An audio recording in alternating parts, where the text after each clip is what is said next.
नमस्कार विद्यार्थी मित्रांनो, आपला शेकडेवारी चॅप्टर सुरू आहे आणि त्या शेकडेवारी चॅप्टर मध्ये आपण प्रकार नंबर 13 पर्यंत घेतलेला आहे. आता प्रकार नंबर 14 आपण इथं घेणार. बघा,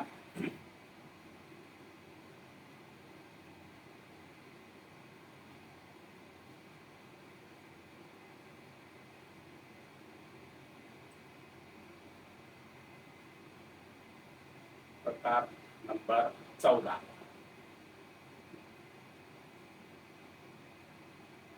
याच्यातलं पहिलं गणित. बघा, आता प्रकार नंबर 14 मध्ये पहिलं गणित काय म्हणते बघा. एका परीक्षेत 30% विद्यार्थी गणितात नापास झाले, 20% विद्यार्थी इंग्रजीत नापास झाले, 10% विद्यार्थी दोन्ही विषयात नापास झाले. दोन्ही विषयाच्या घेतलेल्या परीक्षेत किती टक्के विद्यार्थी उत्तीर्ण झाले म्हणजे पास झाले. आता आपण करणार काय, लक्ष द्या. बघा, हेही नापास आहे, हेही नापास आहे, हेही नापास आहे. सरळ सरळ आता बघा, गणित, इंग्रजी आणि इकडं दोन्ही. इकडे बघा, इकडे करा पास, इकडे करा नापास. आता इथे कंडिशन काय होणार, लक्ष द्या. आपल्याला सांगितलेलं आहे गणितात नापास झालेले विद्यार्थी 20%, याचा अर्थ की 80% पास झाले, बरोबर. इंग्रजीत नापास होणारे विद्यार्थी, सॉरी, गणितात नापास होणारे जे विद्यार्थी आहेत ते 30% आहे. म्हणजे पास होणाऱ्यांची संख्या 70%. आता काय म्हणते, इंग्रजीत 20% नापास झाले, याचा अर्थ 80% पास झाले, बरोबर. आता दोन्ही विषयाच्या घेतलेल्या परीक्षेत 10% विद्यार्थी नापास झाले. मग 10% जर नापास झाले तर 90% विद्यार्थी पास झाले. आता तुम्ही याच्यावरूनही काढता येते किंवा मग याच्यावरूनही काढता येते. आता काय करायचं, काय लक्ष द्या. एक तर या दोघांची बेरीज करायची. या दोघांची बेरीज झाली 50, मधून हे मायनस करा 10, झाले किती 40, देणार 40. आता बघा, हे विद्यार्थी नापास, हे विद्यार्थी नापास, हे पण नापास, म्हणजे 40% आले नापास. मग 40% जर नापास असेल तर किती टक्के पास होणार, 60% पास, बरोबर. आपल्याला या कंडिशनला हे गणित सॉल्व्ह करता येते. अजून दुसऱ्या कंडिशन जर केलं असतं तर या दोन्ही संख्येची बेरीज केली असती, या दोन्ही संख्येची बेरीज करून हे जर मायनस केली असते तर डायरेक्ट पास सापडले असते. आता तुम्हाला कोणत्या पद्धतीने करायचं, यानं करायचं का यानं करायचं ते तुमच्यावर आहे, बरोबर.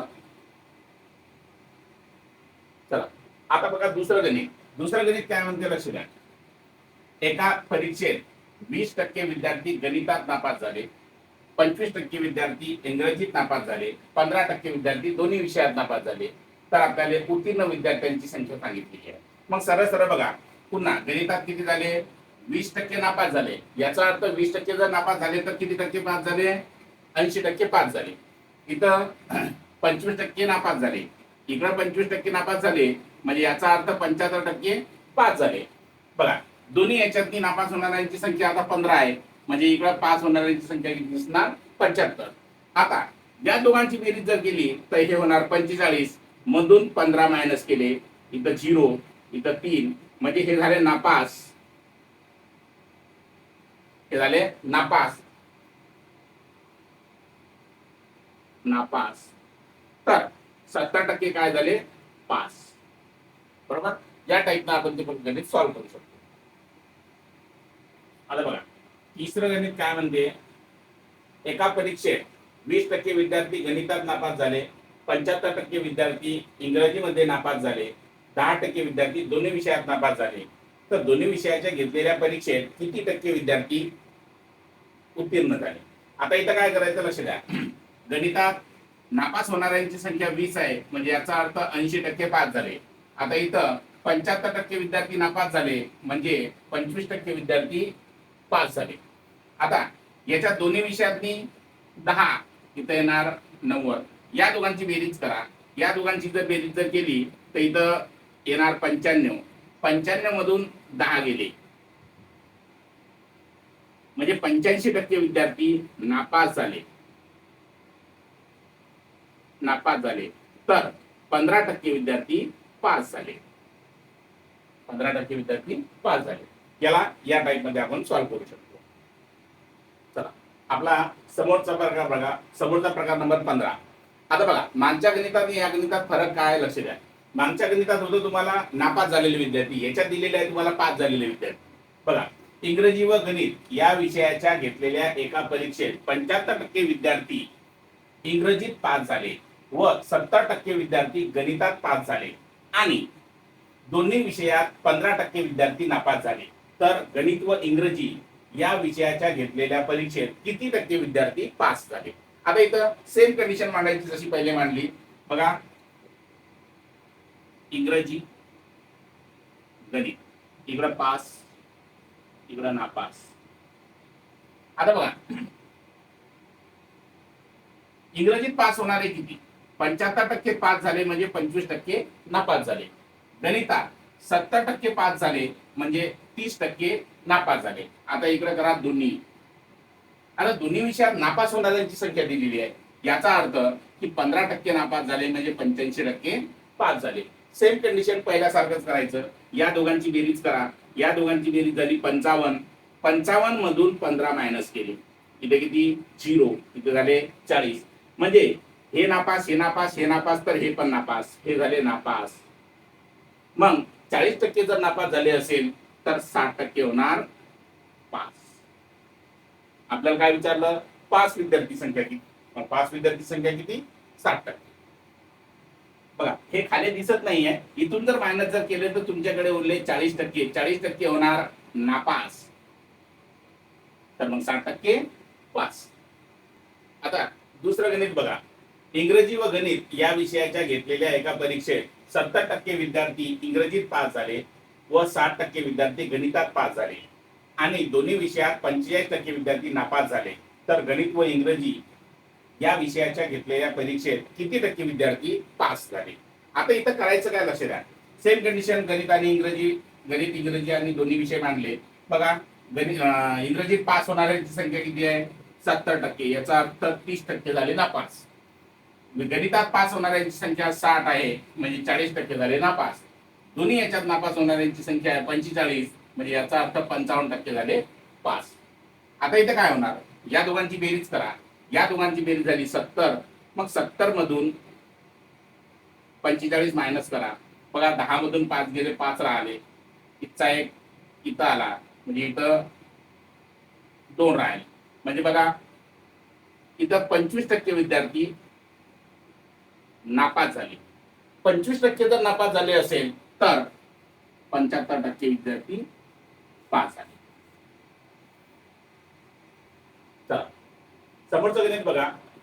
इंग्रजी व गणित या विषयाच्या घेतलेल्या एका परीक्षेत 80% विद्यार्थी इंग्रजीत पास झाले व 70% विद्यार्थी गणितात पास झाले आणि दोन्ही विषयात 40% विद्यार्थी नापास झाले. तर गणित व इंग्रजी या विषयाच्या घेतलेल्या परीक्षेत किती टक्के विद्यार्थी पास झाले. आता इथं काय सेम कंडिशन करायची आहे. ते इंग्रजी इकडं गणित इकडं दोन्ही. आता इथं बघा इथं पास इथं नापास. इंग्रजीत पास होणाऱ्यांची संख्या किती आहे, 80% पास आहे म्हणजे याचा अर्थ 20% नापास झाले. गणितात 70% पास आहे म्हणजे याचा अर्थ 30% नापास झाले. दोन्ही विषयात 40% आहे म्हणजे याचा अर्थ 60% पास आहे. बरोबर. आता बघा या दोघांची बेरीज जर केली तर या दोघांची बेरीज होणार 50. 50 मधून 40 गेले, उरले किती 10 म्हणजे 10% येणार नापास. जर 10% जर नापास असेल तर 90% हे पास असणार. म्हणजे या कंडिशनला आपण कोणतेही गणित सॉल्व्ह करू शकतो. आता बघा प्रकार नंबर 16. आता प्रकार नंबर 16 मध्ये गणित काय म्हणते बघा, लक्ष द्या. एका परीक्षेत 70% विद्यार्थी इंग्रजीमध्ये पास झाले, 65% विद्यार्थी गणितात पास झाले, 25% विद्यार्थी दोन्ही विषयात नापास झाले.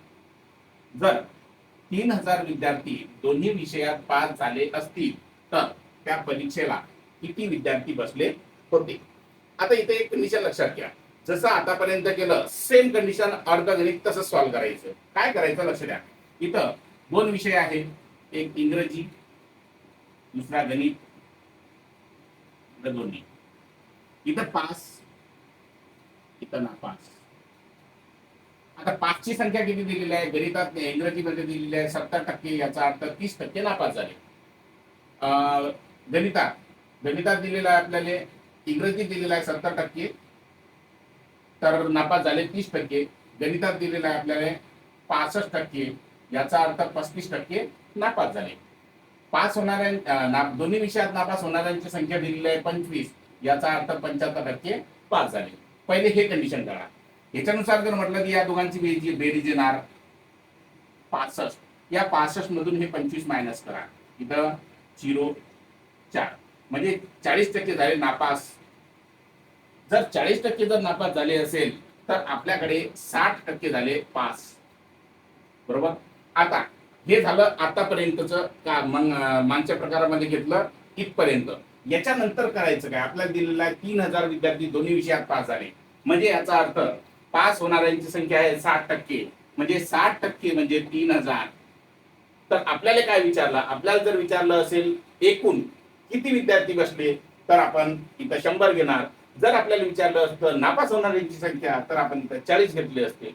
आपल्याला विचारलेला एकूण म्हणजे इथं घेणार आपण 100 वर किती, इथं तिरपा गुणाकार 100 गुणेला 3000 भागेला 6, 0 0 कट, 6 1 6, 6 5 30, हे 0 वर, या 50 वर हे 2 शून्य टाकून द्या, म्हणजे आपलं उत्तर येणार 5000. या परीक्षेला किती विद्यार्थी बसले होते, 5000 विद्यार्थी बसले होते. चला आता दुसरं गणित काय म्हणते लक्ष द्या. एका परीक्षेत 75% विद्यार्थी इंग्रजीमध्ये पास झाले, 80% विद्यार्थी गणितात पास झाले, 18% विद्यार्थी दोन्ही विषयात नापास झाले. जर 192 विद्यार्थी दोन्ही विषयात पास झाले असतील तर त्या परीक्षेला किती विद्यार्थी बसले होते. सेम कंडिशन आतापर्यंत जसं केलं तसंच करायचं. बघा इकडे घेऊ आपण इंग्रजी, इकडे घेणार गणित, इकडे घेणार दोन्ही, इथं पास, इथं नापास. आता लक्ष द्या, आपल्याला इंग्रजीमध्ये पास होणाऱ्यांची संख्या आहे 75, याचा अर्थ 25% नापास झाले. गणितातनी पास होणाऱ्यांची संख्या आहे 80, याचा अर्थ 20% नापास झाले. दोन्ही मध्ये इथं 18, म्हणजे इथं वर किती, वर येणार 82. ओके. आता इथं काय झालं लक्ष द्या, या दोन्ही संख्येची बेरीज करा. या दोन्ही संख्येची बेरीज झाली 45, 45 मधून 18 मायनस करा. बघा 5 मधून जात नाही तर 15 मधून 8 गेले, 7 राहिले, इथं आले 27, याचा अर्थ 27% नापास झाले. म्हणजे 100 मधून 27 मायनस करा, 73% पास होणार. पास होणाऱ्या संख्या किती येणार, 73%. आता इथं 73 वर 292, तर 100 वर सेम कंडिशन करायची, 100 गुणेला 292 भागेला 73. जिथं आपल्याला मोठी संख्या आहे ते भाग जाण्याची शक्यता नसते, तेव्हा एक कंडिशन करायची, एकच स्थानचा विचार करून तिथं भाग तोडायचा. 3 1 3, 3 चूक 12, म्हणजे एकच स्थानी 2 आले, सरळ सरळ 73 1 73, 73 चूक 292, याच्यावर 2 शून्य टाकून द्या, म्हणजे आपलं उत्तर होणार 400. किती विद्यार्थी बसले होते, 400 विद्यार्थी बसले होते. आता बघा प्रकार नंबर 17 मध्ये पहिलं गणित बघा. 150 चा शेकडा 60 काढून येणाऱ्या संख्येचा पुन्हा शेकडा 60 काढला तर मूळची संख्या कितीने कमी झाली. आपण याला दोन मेथड मध्ये सॉल्व्ह करू शकतो. आता पहिली मेथड काय कंडिशन करणार लक्ष द्या. इथं 150 चा 60% काढून द्या. शेकडा म्हणजे 60, 0 0 0 0 कट, 15 सक 90, किती आले 90. मग येणाऱ्या संख्येचा पुन्हा 60 काढला, म्हणजे 90 गुणेला 60 भागेला 100, 0 0 0 0, 9 सक 54, संख्या किती झाली 54 झाली. आता मला सांगा इथं विचारलेलं आहे मूळची संख्या कितीने कमी झाली. याचा अर्थ मूळची संख्या होती 150, या 150 मधून 54 मायनस करा. इथं 10 मधून 4 गेले तर 6 राहिले, इथं आला, इथं झाले 6, इथं 15 मधून 6 गेले तर राहिले 9, म्हणजे कितीने कमी झाली 96 न कमी झाली. बरोबर. हे झाली एक मेथड. दुसऱ्या मेथडनं सरळ सरळ 150 गुणेला 60 छेदात 100 गुणेला 60 छेदात 100 हे कंडिशन करणार. जिथं जसा भाग जाते तसा देऊन टाका. 0 0 0 0 0 0, 5 दोन्ही 10, 5 त्रिक 15, बे एक बे, बेत्रिक 6, किंत्रिक 9 आणि 9 सक 54. आता हे 54 कशातून मायनस करणार? 150 मधून. 150 मधून 54 मायनस केले, इथं 10 मधून 4 गेले, 6 राहिले, इथं पुन्हा तेच कंडिशन. उत्तर काय येणार? 96. 96 ना कमी कमी. आता बघा याच्यात दुसरं गणित बघा. दुसरं गणित आपल्याला काय म्हणते? 60चा शेकडा 50 काढून येणाऱ्या संख्येचा पुन्हा शेकडा 50 काढला तर मूळची संख्या किती न कमी होईल. तुम्ही या मेथडनं किंवा या मेथडनं दोन्हीपैकी कोणत्याही मेथडनं सॉल्व्ह करू शकता. बघा आता आपण सरळ दुसरी मेथड घेऊ. 60 गुणेला 50 छेदात 100 गुणेला 50 छेदात 100. 0 0 0 0 कट 0 0 कट. 5 1 5 5 2 10 2 1 2 बेत्रिक 6 3 5 15. टोटल आला आपलं 15. आता हे 15 कशातून मायनस करणार? 60 मधून. 60 मधून 15 गेले म्हणजे उरले किती तुमच्याकडे? 45. किती न कमी होईल? 45 न कमी होईल. चला याबद्दल प्रकार नंबर 18. आता प्रकार नंबर 18 काय म्हणते लक्ष द्या. एका विद्यार्थ्याला 35% मार्क मिळाले व तो 10 मार्काने नापास झाला. दुसऱ्याला 31% मार्क मिळाले व तो 30 मार्काने नापास झाला. तर परीक्षा किती गुणाची होती? दोन्ही याच्यात नापासच होणार आहे. तर इथं काय करायचं लक्ष द्या. पहिल्याला 35% मार्क मिळाले, 10 मार्काला नापास झाला. दुसऱ्याला 31% मार्क मिळाले आणि 30 मार्काने नापास झाला. दोन्ही नापासच आहे. सरळ एक काम करा, या दोघांचा फरक कितीचा आला? 4चा. या दोघांचा फरक आला 20चा. आता करा 4 वर 20 तर 100 वर किती? जसं येईल तसं करा. 100 गुणेला 20 भागेला 4. तिरपा गुणाकार करायचा. 4 1 4 4 5 20. 5 वर 2 शून्य टाकून द्या म्हणजे उत्तर किती होणार? 500. म्हणजे त्या परीक्षेला किती लोक बसले होते? 500 लोक बसले होते. परीक्षा किती गुणाची होती? तर परीक्षा 500 गुणाची होती. चला दुसरं गणित काय म्हणते? एका विद्यार्थ्याला 45% मार्क मिळाले व तो 20 मार्काने नापास झाला. दुसऱ्याला 40% मार्क मिळाले व तो 25 मार्काने नापास झाला. तर परीक्षा किती गुणाची होती? आता इथं लक्ष द्या. पुन्हा तेच कंडिशन. 45% मार्क मिळाले पहिल्याला आणि तो 20 मार्काने नापास झाला. दुसऱ्याला 40% मार्क मिळाले व तो 25 मार्काने नापास झाला. इथं दोघांना फरक. इथं किती फरक आला? 5चा. इथे किती आला? 5चा. मग आता इथं बघा 5 वर 5 तर 100 वर किती? 100 गुणेला 5 भागेला किती? 5. 5 1 5 5 1 5 टकले म्हणजे परीक्षा किती गुणाची होती? परीक्षा 100 गुणाची होती. चल यामधलं तिसरं गणित बघा. एका विद्यार्थ्याला 40% मार्क मिळाले व तो 15 मार्काने नापास झाला. दुसऱ्याला 37% मार्क मिळाले आणि तो 30 मार्काने नापास झाला. तर परीक्षा किती गुणाची होती? पहिल्याचा 40% मिळाले, 15 मार्काने नापास झाला. दुसऱ्याला 37% मिळाले, तो 30 मार्काने नापास झाला. सरळ सरळ या दोघांचा फरक कितीचा? 3चा. इकडे कितीचा? 15चा. मग आता इथं करा 3 वर 15 तर 100 वर किती? तिरपा गुणाकार करा. 100 गुणेला 15 भागेला 3. 3 1 3 3 5 15. या 5 वर 2 शून्य टाकून द्या म्हणजे आपलं उत्तर होणार 500. चला आता प्रकार नंबर 19. प्रकार नंबर 19 मध्ये बघा हे गणितही त्याच्यासारखं आहे, याच्या आधीच्या प्रकारासारखं. इथं काय कंडिशन होते लक्ष द्या. एका विद्यार्थ्याला 30% मार्क मिळाले व तो 20 मार्काने नापास झाला. दुसऱ्याला 35% मार्क मिळाले. तेव्हा त्याला पास होण्यासाठी लागणाऱ्या मार्कापेक्षा 10 मार्क जास्त मिळाले. तर परीक्षा किती गुणाची होती? सेम कंडिशन करायची आहे, फक्त जरासा फरक बघा. आता विचार इकडं टक्के आणि इकडं मार्क. इथं काय कंडिशन झाली? 30% मिळाले आणि तो 20 मार्काने नापास झाला. पहिला वाला नापास झाला. नापास. आता दुसऱ्याला काय झालं? 35% मार्क झाले, 35% मिळाले आणि पास होण्यासाठी लागणाऱ्या मार्कापेक्षा 10 मार्क जास्त भेटले. 10 मार्क जास्त भेटले. जर एक पास आणि एक नापास होत असेल, या दोघांतला फरक घ्यायचा आणि या दोघांची बेरीज करून घ्यायची. या दोघांची बेरीज होणार 30. मग इथं करणार 5 वर 30 तर 100 वर किती? मग इथं 100 गुणेला 30 भागेला येणार 5. 5 1 5 5 7 30. 6 वर 2 शून्य टाकून द्या म्हणजे उत्तर येणार 600. आता याच्यात दुसरं गणित बघा. आता दुसरं गणित काय म्हणते? एका विद्यार्थ्याला 40% मार्क मिळाले व तो 10 मार्काने नापास झाला. दुसऱ्याला 45% गुण मिळाले तेव्हा त्याला पास होण्यासाठी लागणाऱ्या मार्कापेक्षा 15 मार्क जास्त मिळाले. म्हणजे सेम कंडिशन करणार, इकडं टक्के आणि इकडं गुण किंवा मार्क. आता इथं काय होणार लक्ष द्या, 40% मार्क मिळाले आणि 10 मार्कानं नापास झाला. इकडं मार्क टाकले तरी चालते. मार्क 10 मार्कानं नापास झाला, पहिला नापास.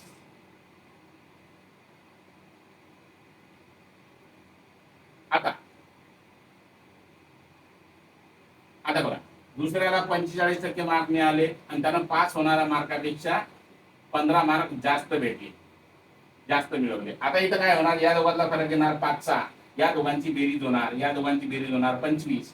मग इथं करणार तुम्ही 5 वर 25 तर 100 वर किती, 100 गुणेला 25 भागेला 5, 5 1 5, 5 5 25, सरळ सरळ 5 वर 200 टाकून द्या, उत्तर येणार 500. आता बघा, यामध्ये आपण प्रकार नंबर 19 पर्यंत घेतलेला आहे. हे भाग 19 पर्यंत. आता याच्यानंतरचा जो भाग येईल तो प्रकार नंबर 20 पासून समोरच्या याच्यात राहतील. आता याच्यात बघा, जर कोणी नवीन असेल चॅनलवर तर चॅनलला सबस्क्राईब करा, तुमच्या मित्रापर्यंत पोहोचवा आणि लाईक करा, मुलांपर्यंत शेअर करा आणि काही अडचण असल्यास कमेंट करा. धन्यवाद.